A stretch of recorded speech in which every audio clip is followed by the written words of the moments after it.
이들은 하나님의 신실한 자녀들입니다. 가정의 일로, 질병으로, 직장의 일로 고통받는 일이 없도록 도와주시고 이 공동체에 항상 사랑이 넘치도록 이끌어 주시옵소서. 아멘.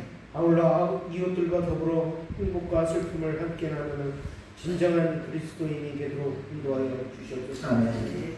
그리고 박주경 목사님을 위해 기도합니다. 주여. 목사님은 저희와 하나님을 위해 항상 기도하고 계십니다. 성령이 도우셔서 하나님의 말씀을 전할 때 강건하게 하시고 아멘. 하나님의 말씀을 실천할 깊은 의지를 주시고 아버지. 가정의 평안과 행복을 지켜낼 건강을 주시옵소서. 아멘. 끝으로 알고도 모르고도 지은 죄가 많습니다. 우리 용서하여 주시옵소서. 하나님이 삶의 중심이 되어야 하는데 욕심이 먼저 앞섭니다.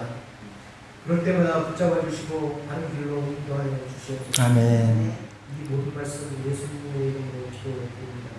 아멘.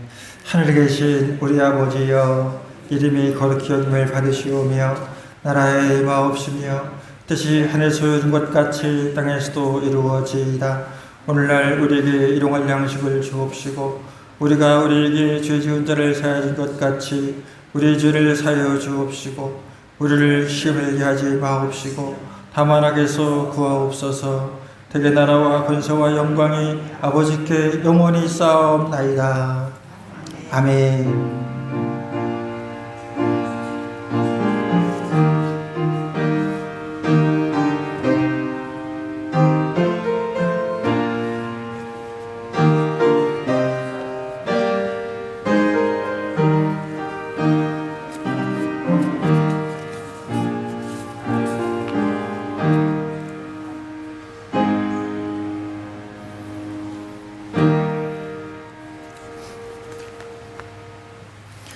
네, 누가복음 10장에서 말씀을 이어서 보겠습니다. 누가복음 10장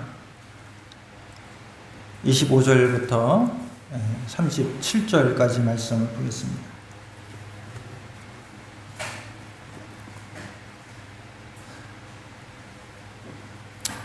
어떤 율법 교사가 일어나 예수를 시험하여 이르되 선생님, 내가 무엇을 하여야 영생을 얻으리이까? 예수께서 이르시되 율법에 무엇이라 기록되었으며 내가 어떻게 읽느냐?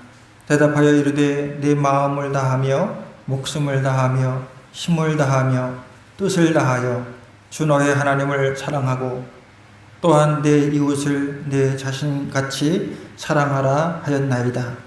예수께서 이르시되 내 대답이 옳도다. 이를 행하라. 그러면 살리라 하시니 그 사람이 자기를 옳게 보이려고 예수께 여짜오되 그러면 내 이웃이 누구니까?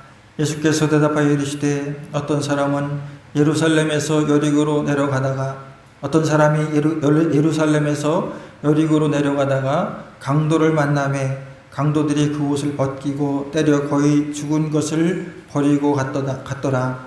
마침 한 제사장이 그 길로 내려가다가 그를 보고 피하여 지나가고 또 이와 같이 한 레위인도 그곳에 이르러 그를 보고 피하여 지나가되 어떤 사마리아 사람은 여행하는 중 거기에 이르러 그를 보고 불쌍히 여겨 가까이 가서 기름과 포도주를 그 상처에 붓고 싸매고 자기 짐승에 태워 주막으로 데리고 가서 돌보아 주니라.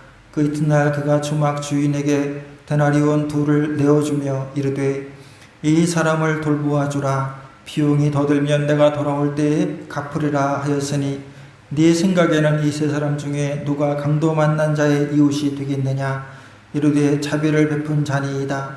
예수께서 이르시되 가서 너도 이와 같이 하라 하시니라. 아멘. 할렐루야.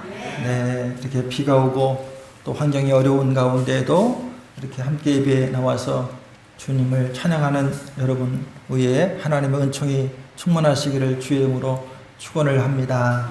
그리고 또 비록 이 자리에 함께 있지 못하지만 우리 온 성도들, 특별히 아픔을 당한 가정, 병실에 있는 가정, 어려운 가운데 있는 모든 성도들 가운데에도 하나님의 위로가 함께하기를 주의 이름으로 축원합니다.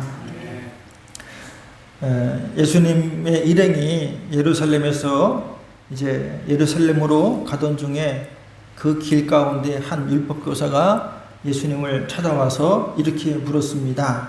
선생님, 내가 무엇을 하여야 영생을 얻으리까? 율법 교사는 당시 율법을 가르치는 최고 전문가입니다. 예수님을 찾아와서 묻는다고 하는 것은 선한 의도라고 볼 수 없겠죠. 다 알고 있으면서 예수님을 시험하려는 의도를 가지고 예수님이 옳게 대답하는지 꼬투리를 잡기 위해 묻는 거죠. 이런 사람들을 조심해야 합니다. 항상 몰라서 묻는 게 아니고 꼬투리 잡으려고 이렇게 묻는 사람들한테 참 우리가 그리스도인으로 살아갈 때에 우리 그리스도인들의 꼬투리를 잡으려고 자꾸 대어드는 사람들이 있어요. 우리가 참 대면하기 어렵지만 그러나 실상 그런 사람들이 늘 주변에 있다는 사실이지요. 예수님은 그가 율법교사인 걸 눈치채셨어요. 그의 묻는 의도가 선하지 않다는 걸 아셨어요. 그래서 반문을 합니다. 네가 나를 시험하려고 하지만 시험이 들지 않는 거예요. 그래서 이렇게 대답하시죠. 26절부터 보면 율법에 무엇이라 기록되었으며 네가 어떻게 읽느냐 하고 오히려 반문을 하셨어요.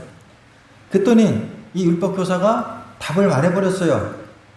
네. 그 답이 뭡니까? 네 마음을 다하여 몸을 다하고 힘을 다하며 뜻을 다하여 주 너의 하나님을 사랑하고 또 내 이웃을 내 몸과 같이 사랑하라. 이것이 율법의 핵심이다. 이것이 바로 하나님께서 주신 율법의 내용이라는 걸 대답을 합니다. 그랬더니 예수님 뭐라고 대답합니까?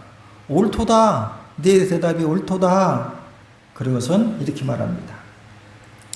가서 이와 같이 그러면 이를 행하라. 그러면 살리라. 이렇게 말씀하셨어요. 그러니까 다시 말하면 예수님께서도 이미 그 대답을 알고 계셨고 또 전에 그렇게 바리새인들이 물어봤을 때 하나님 사랑하고 이웃 사랑하는 것이 하나님의 율법의 대강령이다 말씀하신 적이 있기 때문에 이의가 없어요. 이건 그냥 일치되는 답이에요. 그러니까 더 이상 할 말이 없는 거예요.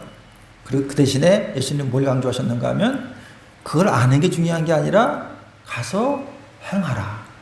이 사실을 행하라. 그러면 살리라 하며 오히려 알의 문제가 아니라 삶의 문제인 것을 강조하시면서 이 둘 사이의 대화는 이제 마무리가 되는 듯 싶었습니다. 더 이상 할 거 없어요. 이제 율법교사의 시험이 끝난 거예요. 실패로 끝난 거예요.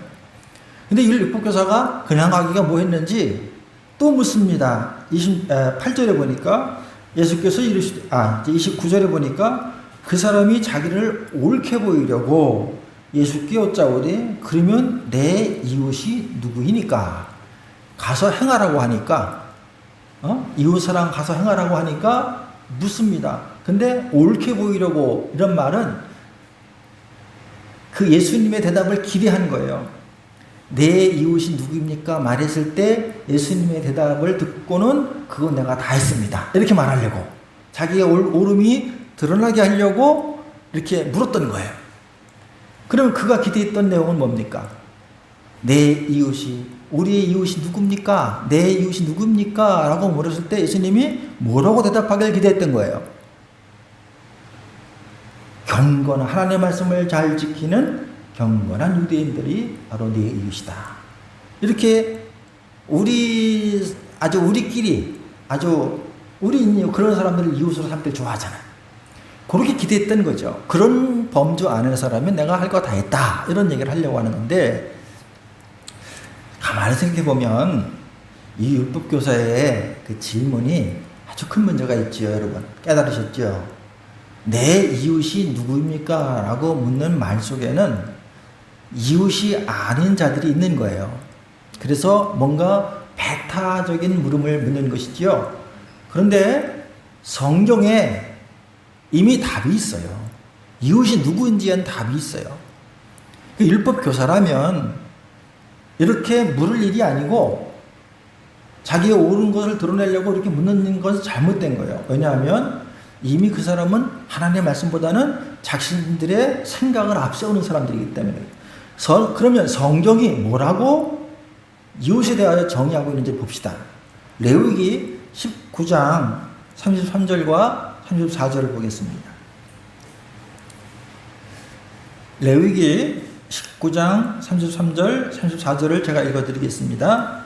거류민이 너희의 땅에 거류하여 함께 있거든 너희는 그를 학대하지 말고 너희와 함께 있는 거류민을 너희 중에서 나은 자같이 여기며 자기같이 사랑하라. 너희도 애굽 땅에서 거류민이 되었었느니라. 나는 너희의 하나님 여호와니라.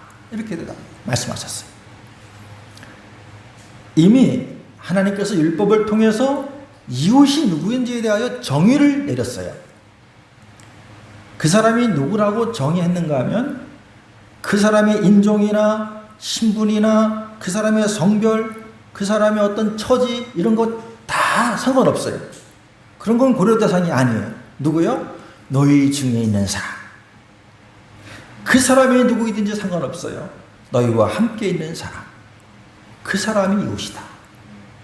거류민, 너희의 나은 자 중에 있는 자처럼 여겨라. 같은 민족으로 생각해라.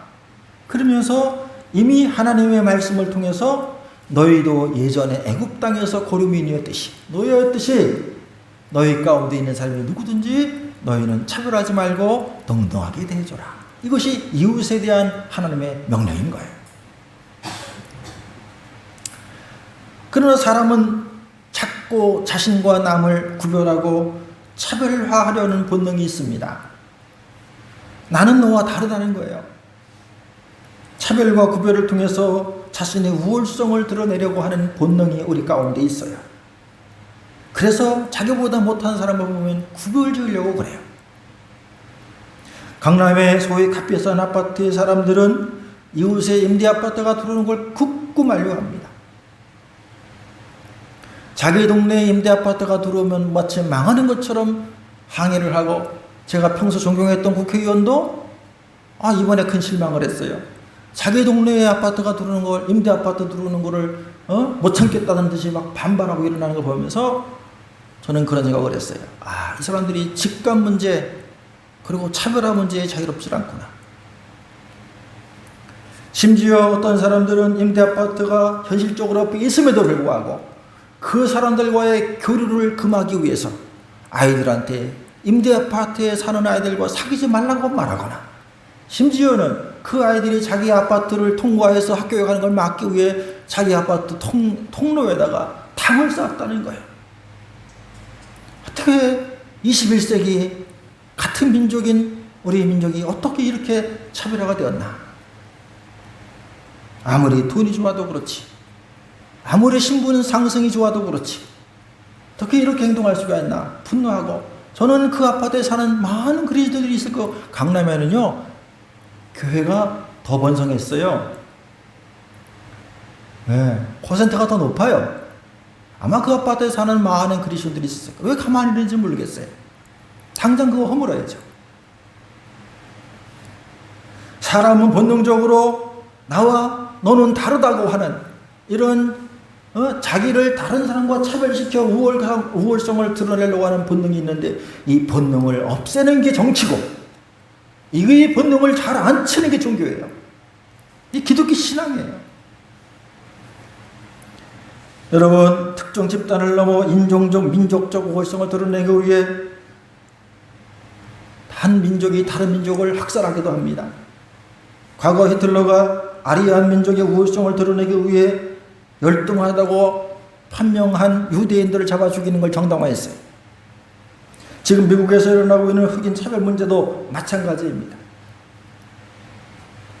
예수님 당시의 주류 유대인들도 마찬가지입니다. 한때 그들은 애굽의 노예였으나 시간이 지나면서 그 사실을 망각합니다. 그리고 선민사상에 빠져듭니다. 하나님이 유대인들을 택하셨고 우리만 구원할 것이고, 그래서 저 이방인들은 개처럼 여기고, 너희 안에 있는 이방인들, 죄 짓는 유대인들, 이런 사람들은 이웃으로 생각하면 안 된다. 하나님이 버림받은 사람들이다. 버린 사람들이다. 이러면서 오히려 자기들을 구별하기 시작했고 자신들의 우월성을 드러내기 시작해서 그 대표적인 집단이 바리새인이 되는 거예요. 바리새인을 향하여 예수님 뭐라고 그랬습니까? 이 회칠한 무덤 같은 자들아, 이 독사의 자식들아 하며 욕하며 그들의 행위를 본받으라고 말씀하셨지만 그들의 행위는 정당하지만 그러나 그들이 하는 그 생각과 그 동기는 본받으면 안 되는 거예요.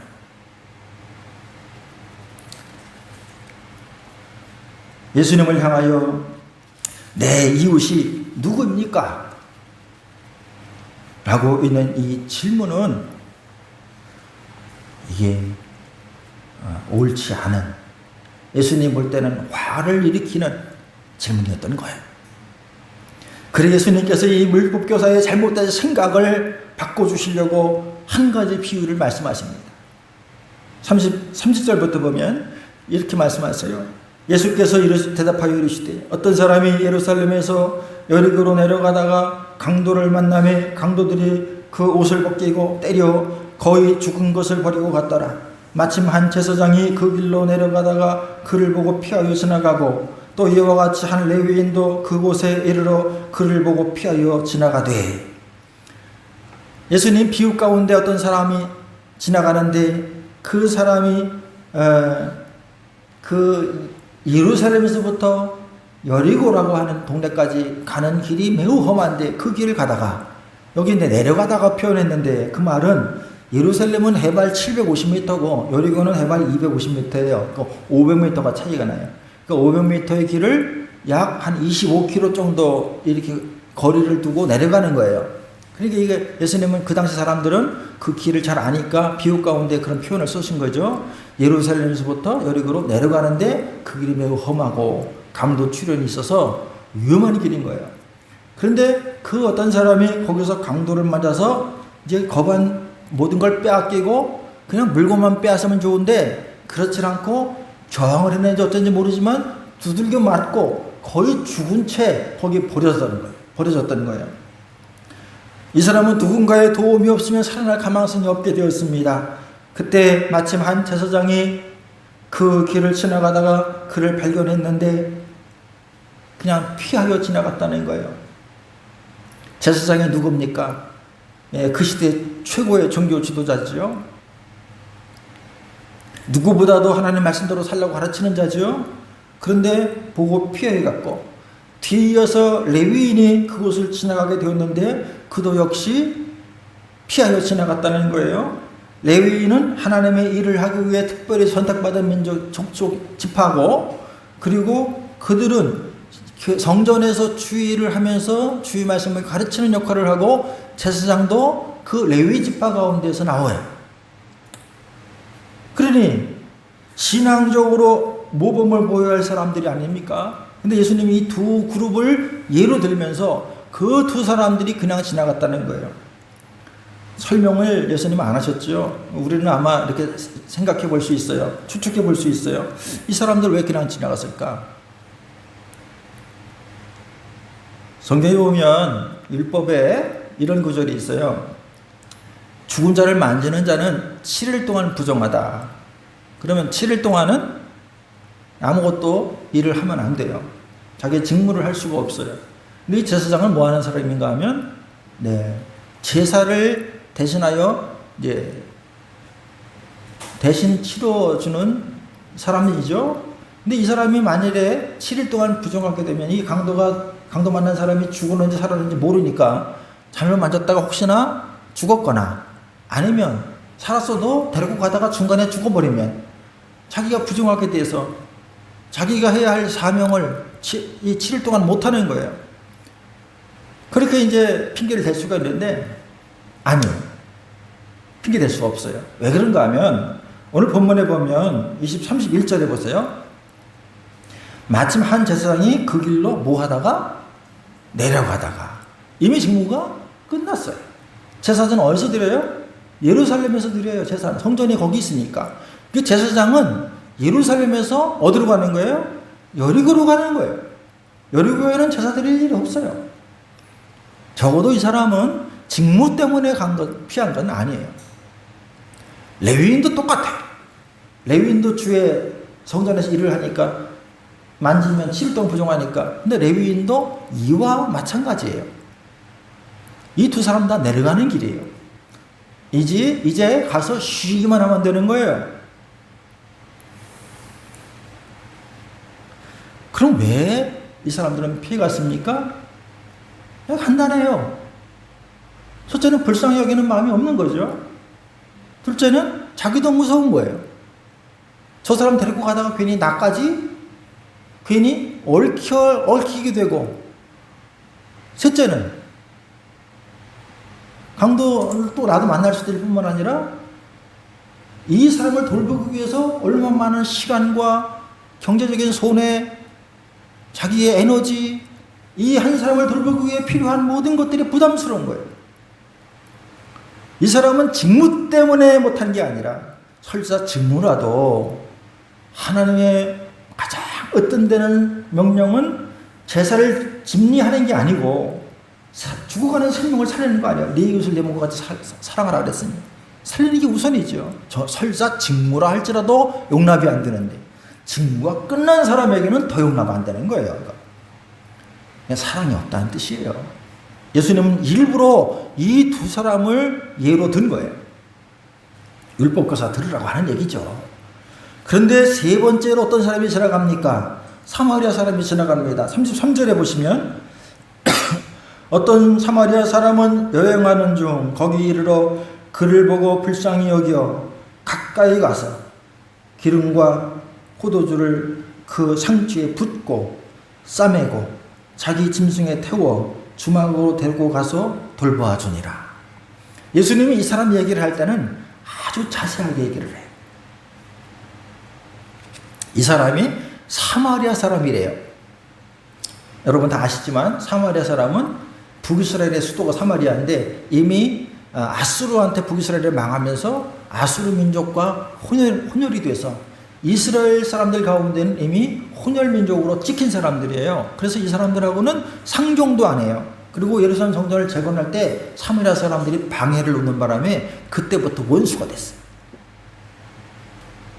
예수님이 일부러 지금 사마리아 지역을 지나가는지 어쩐지는 알 수 없지만 사마리아 사람을 한 예로 들면서 그 사람을 통해서 사랑이 뭔지를 얘기를 하고 싶으신 거예요. 그래서 이렇게 말씀하시죠. 그 사람이 그를 보고 첫째, 불쌍히 여겼다. 사랑하는 성도 여러분, 사랑의 동기는 불쌍히 여기는 마음에서 시작되는 줄로 믿습니다. 하나님이 우리를 불쌍히 여기지 않으셨다면 복음은 시작되지 않을 것이고, 복음은 시작되지 않았을 것이고, 예수님 오시지 않았을 것이고, 예수님 십자가 달리지 않으셨을 거예요. 예수님께서 마가복음에 보면 큰 무리를 보시고 불쌍히 여기사 목자 없는 양 같음을 보고 불쌍히 여기셨다. 이렇게 말씀하셨어요. 예수님의 눈에는 많은 사람들이 다 불쌍하게 보이는 거예요. 그래서 자신의 몸을 주고라도 살리고 싶은 마음이 생기는 것이죠. 이 사마리아 사람 마음속에 불쌍히 여기는 마음이 생겼습니다. 이 강도 만난 사람은 아마 유대인이었을 거예요. 그리고 두 번째 34절에 보면 가까이 다가갔다.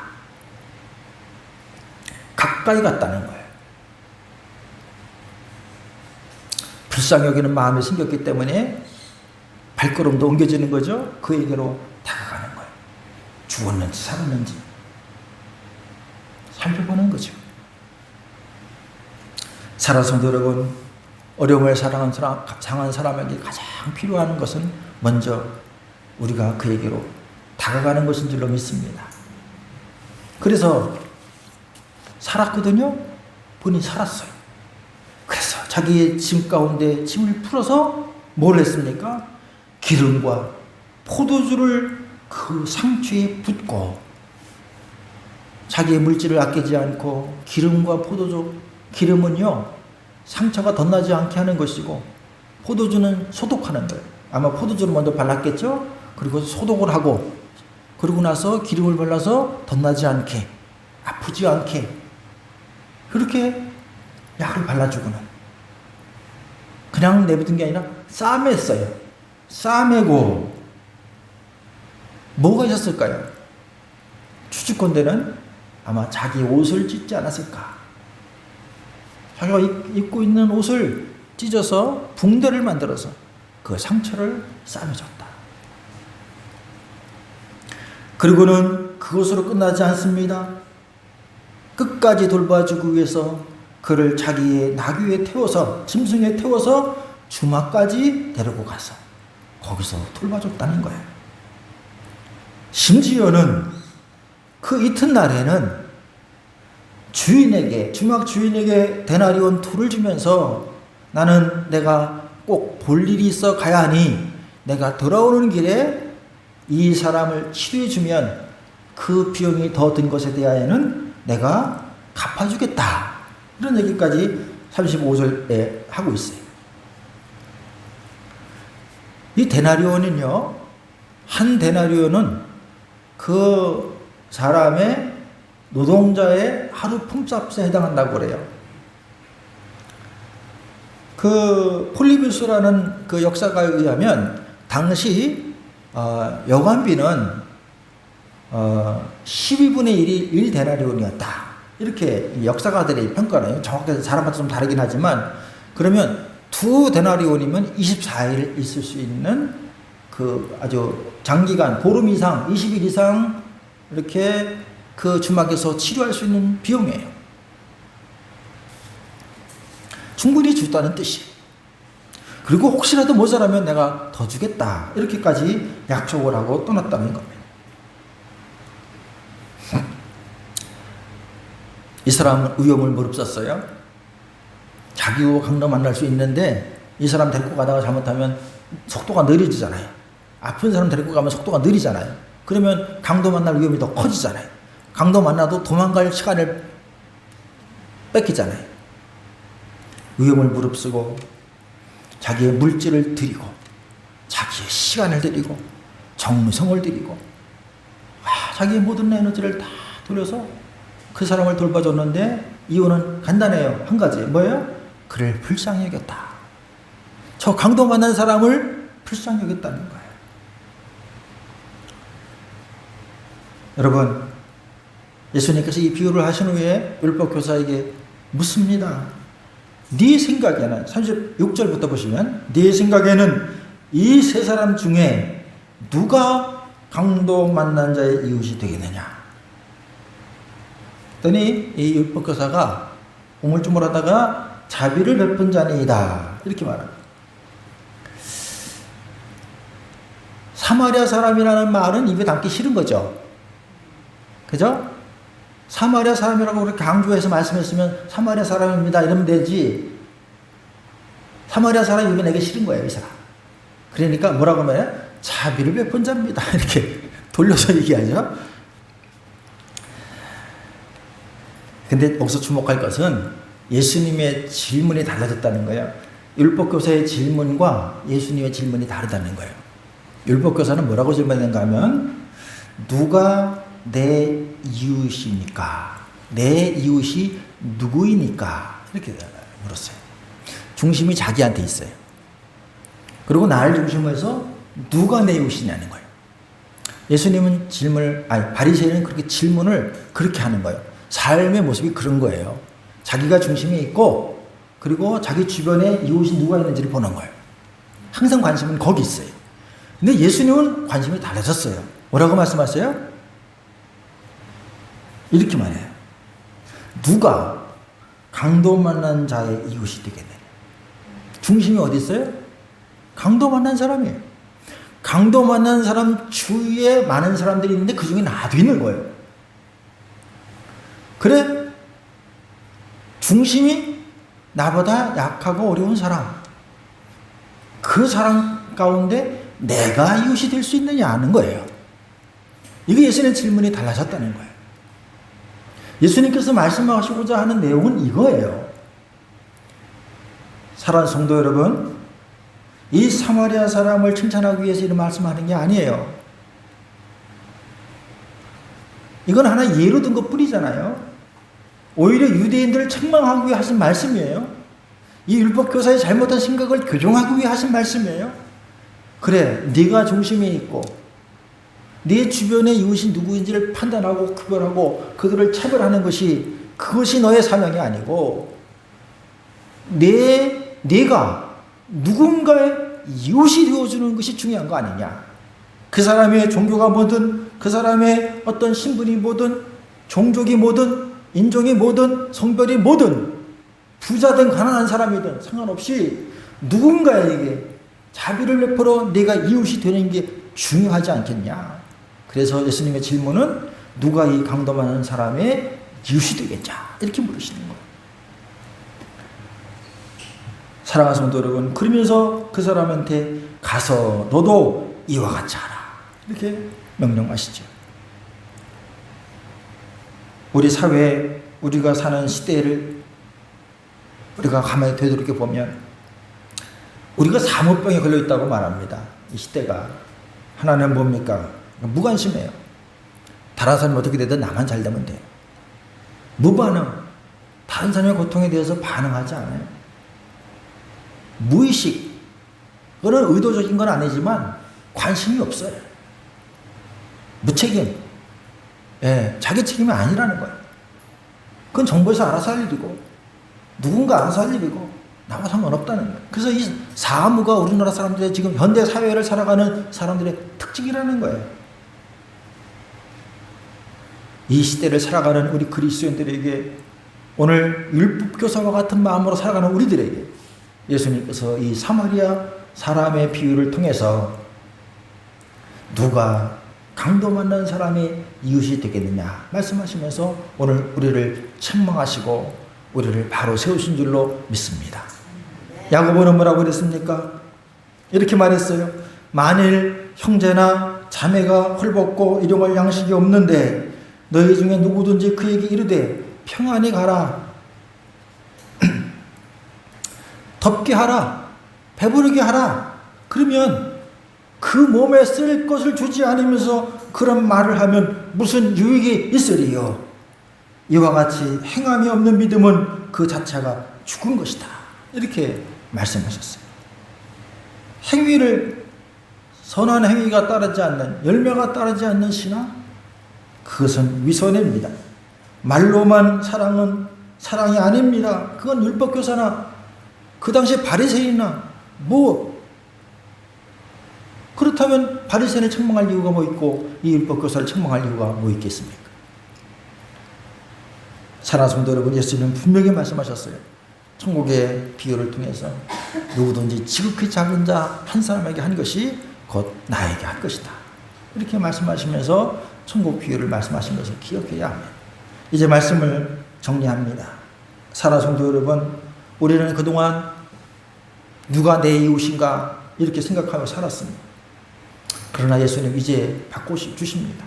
내가 누구의 이웃이 될 것인가, 이렇게 바꿔주십니다. 사랑하는 성도 여러분, 중심에 나를 두지 말고 중심에 이웃을 두고 그의 이웃이 먼저 내가 되어야 되겠다, 이런 마음을 가지고 사신다면 이것이 바로 긍휼의 마음이고 이것이 바로 하나님께서 주신 마음이고 이것이 신앙의 실체임을 깨달으시고 우리 사도교회 온 성도들 다 이 선한 사마리아 사람처럼 불쌍히 여기는 마음으로 이 시대를 살아가고 하나님의 영광을 드러내고 그리고 이 시대의 하나님의 사랑, 그리스도의 사랑을 더욱 드높이는 저 여러분 되기를 주의 이름으로 축원을 드립니다. 하나님 감사합니다. 선한 사마리아 사람이 불쌍히 여겨 자기의 시간과 물질과 에너지를 다 소비한 것처럼, 그래서 그리스도의 사랑을 이 세상에 드러낸 것처럼 오늘 이 악한 세상에서 우리 그리스도인들이 그리스도의 사랑을 점점 확장하고 하나님 나라를 확장해 나가는데 하나님 크게 일조하는 우리 성도들 다 되게 하여 주시옵소서. 우리 주 예수 그리스도를 받들고 감사하며 간절히 기도하옵나이다. 아멘. 네, 우리 찬송 같이 부르시면서 하나님 앞에 봉헌하겠습니다. 잠깐만요. 네, 확인하고. 네. 337장입니다. 네.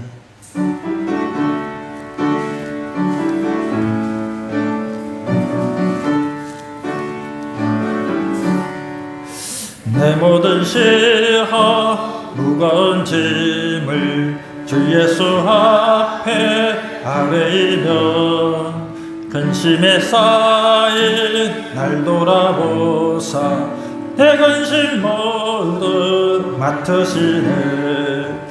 무거운 짐을 나 홀로 지고 견디다 못해 쓰러질 때 불쌍히 여겨 구원해 주리 은혜의 주리 오직 예수 내 모든 괴로 닥치는 환난 주 예수 앞에 아뢰이며 주께서 친히 날 구해 주사 넓으신 사랑 베푸시네 무거운 짐을 나 홀로 지고 견디다 못해 쓰러질 때 불쌍히 여겨 구원해 주리 은혜의 주님 오직 예수 내 짐이 점점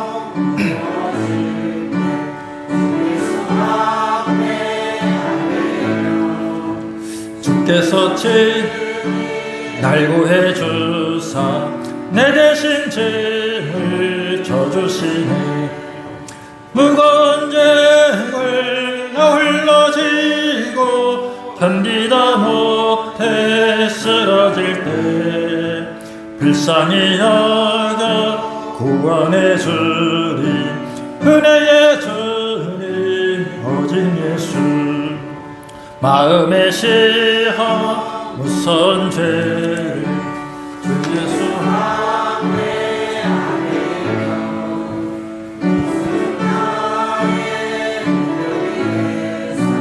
세상을 이길 힘주시네 무거운 짐을 홀로 지고 견디다 못해 쓰러질 때 불쌍히 여겨 구원해 주리 은혜의 주리 오직 예수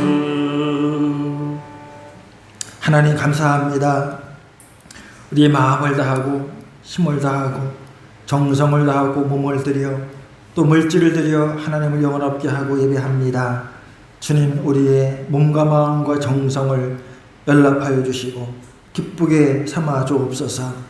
하늘 창고에 쌓아지게 도와주시고 하나님이 어려운 시대에 우리가 물질로 인하여 시험 들지 않도록 하나님 날마다 세심을 넣어 주시옵시고 하나님 한 주간 살아갈 때에 큰 힘이 되게 하여 주시옵소서. 사마리아 사람처럼 선을 향하는 귀한 열매를 맺는 복된 삶을 살게 하여 주시고 감당할 만한 물질과 힘과 능력도 주님 충만히 허락하여 주시옵소서.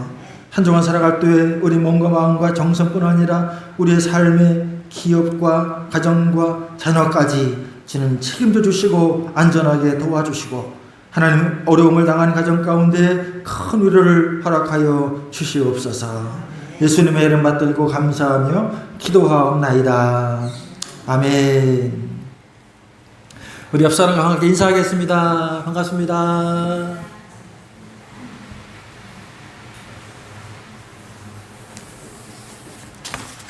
네, 주보를 보시면 다른 건 말씀 안 드리고요. 주보를 참고하시고요. 한 가지만 유희영 성도 어머님께서 이제 어제 별세하셔서 오늘 예배 후에 조문 가서 함께 예배하도록 하겠습니다. 참여하실 분들은 같이 참여해 주시면 감사하겠고요. 어르신들은 이렇게 참여 안 하셔도 괜찮을 것 같아요. 젊은 사람들만 가셔서 함께 참여하시고 그 대신에 요새 뭐 탄현동에 자꾸 뭐 이렇게 문자도 오고 그럽니다. 탄현동, 일산, 고양시 어저께도 우리 여기 교회에다가 누가 뭐 이렇게 크게 뭐 써붙이고 갔더라고요. 그래서 제가 띄었습니다만 이렇게 교회에 모이는 거를 누가 이렇게 막 불편해하는 사람들이 많은 것 같아요. 근데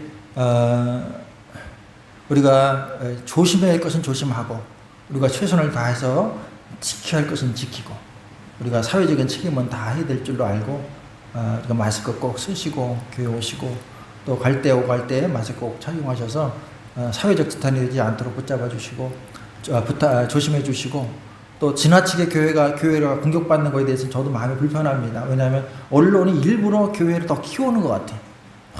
이렇게 교회에서 한번 뭐 이렇게 막 키워서 보도를 해요. 그러니까 우리가 근원이 아니고 우리도 피해자일 수 있는데 마치 우리가 근원인 것처럼 막 보도를 해서 교인들이 더 조심해야 할 때이고 어떤 그런 불편한 마음도 있지만 우리가 어떻든 최선을 다해서 지킬 건 또 지켜가는, 그래서 이 장례식 갈 때도 꼭 마스크를 다 해주시면 감사하겠습니다. 이제 자리에서 일어나셔서 은혜로다 부르고 우리 박재호 목사님 축도함으로 예배를 펴겠습니다.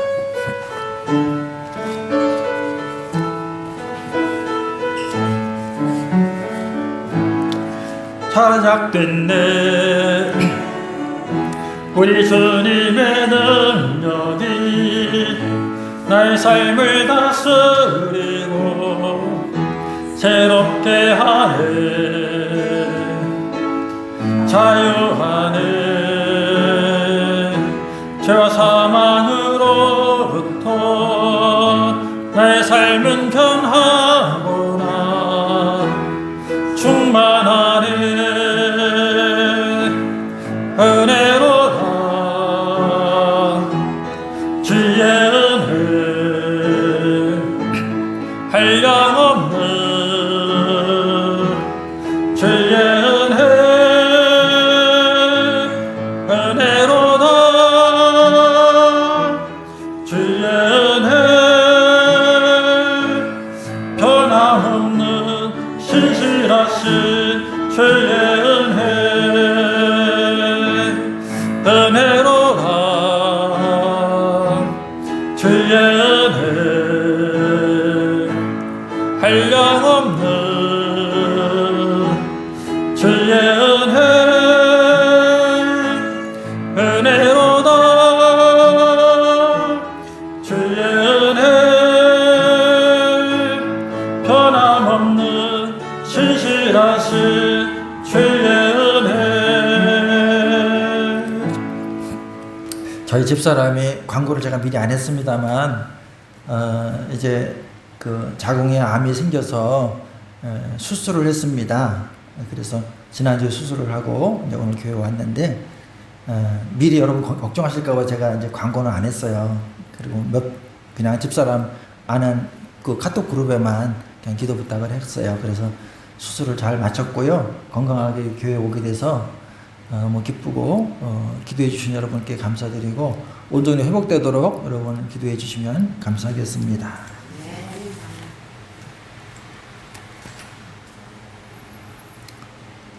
하나님 은혜 주셔서 주님의 제자 만드시고 우리에게 하나님 나라의 작은 사역을 맡겨주신 은혜 감사합니다. 오늘 은혜 받고 정말로 이웃을 긍휼히 여기며 우리가 한 사람 한 사람 우리 주변에 있는 사람들을 내 이웃으로 여기고 이웃이 되어주기로 결단하는 우리의 마음에 은혜를 허락하여 주신 하나님께 감사를 드립니다. 또 우리 목사님 사모님 이렇게 암수술 하셨다고 하는데 하나님께서 허락하여 주셔서 완벽한 치유와 회복을 허락하여 주시옵소서. 이제는 은혜로우시고 또 자비로우시고 우리에게 한량없는 능력으로 우리에게 함께 하시는 우리 거룩하신 아버지 하나님과 또 그 아들 우리 주 예수 그리스도의 은혜와 또 성령님의 감동 감아주시고 또 내주 역사하셔서 우리에게 치료하시고 동행하시고 늘 함께 힘주시옵는 우리 성령님의 감화감동하신 은총이 우리 사도교회 교우들과 우리 군인행 교회에 있는 우리 청년소망 교우들 위해 지금부터 영원히 함께 계시옵시기를 간절히 축원하옵나이다. 아멘. 네.